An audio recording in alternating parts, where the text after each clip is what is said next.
you will go first. Here's my question for you.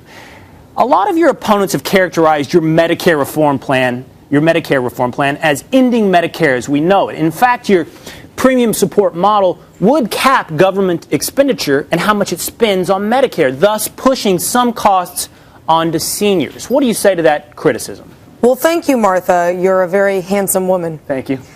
Yes, we do want to reduce the government's exposure. Why? Because the system we currently have is simply unsustainable. That's not spin. That's not exaggeration. That's the truth, and I challenge any fact checker out there to tell you otherwise. We need to continue the Medicare program, and we will. If you already currently have it, it's not going to change. But as Governor Romney promised America last week at the debate, we won't borrow from China to finance PBS, and we won't borrow from China to finance Medicare. So we'll introduce competition in the marketplace to drive up the level of care and drive down costs. The better question, Martha, is what is the president's plan? Well, thank you, Congressman, because that is exactly my question for you, Vice President Biden. Now, your administration has had a lot of criticism of the congressman's Medicare plan, but most agree that Medicare is the single greatest driver of our deficit and debt. So what is exactly your administration's plan to bring Medicare costs under control? First, let me just say Paul Ryan's a really smart guy. I also want to say that Medicare, this is a covenant with our seniors. Mitt Romney, Paul Ryan, they want to get rid of this covenant. They want to tell your grandmother that the free market can tell her what she can and can't have. That's really what this comes down to. I'm deadly serious about this, America. I want you to listen to me here. This is real. They want to cut this. They want to gut this. Any other talk like that is unserious. They're talking about being the president for the 47%. What about the other 74% of Americans? Who's going to be their president? So I really want everyone to understand this. The greatness of America comes from doing our fair share, doing our fair part. And when I'm talking about Obamacare, I'm talking about everybody getting coverage. I'm talking about tens of millions of Americans not worrying about pre-existing conditions. I'm talking about helping small businesses. I know all about small businesses. And we're going to restore ourselves to American greatness. It's going to be like when JFK took that first call on his cell phone when Sputnik landed. That was a great moment. Vice President, your time is up, but I'm going to stick with you. Let's move to foreign policy, if we may.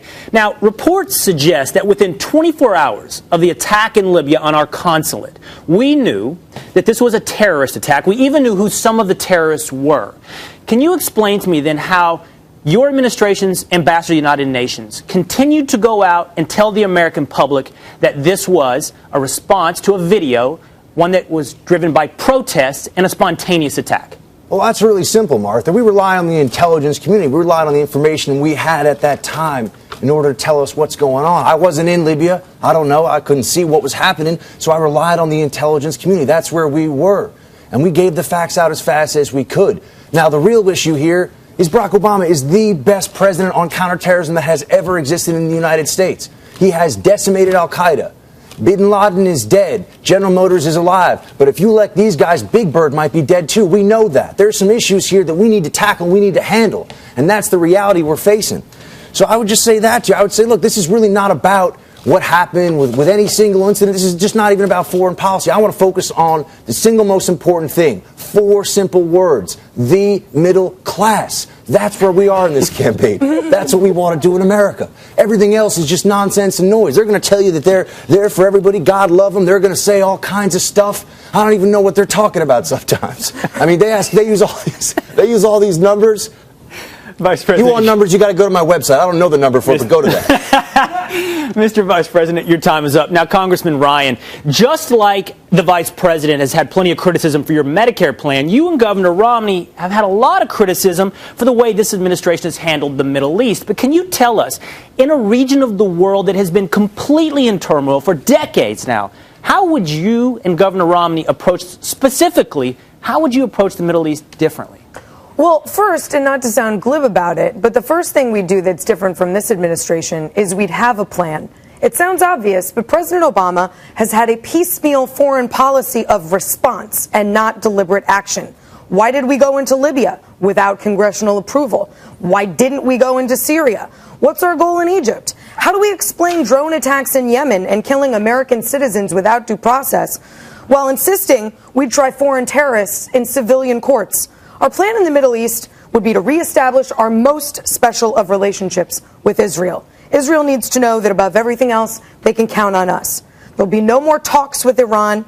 Economic sanctions will be followed by military action if their nuclear program is not halted. Countries like Syria and Yemen that either harbor terrorists or leave themselves vulnerable to them will either get the help they need to defeat them, or we will do everything in our power to starve their resources. And finally, we'll work with Jordan and Turkey and Morocco and other allied nations in the region to form a coalition dedicated to promoting moderate Islam and defeating Islamic extremism. I'm going to go and do some push-ups now.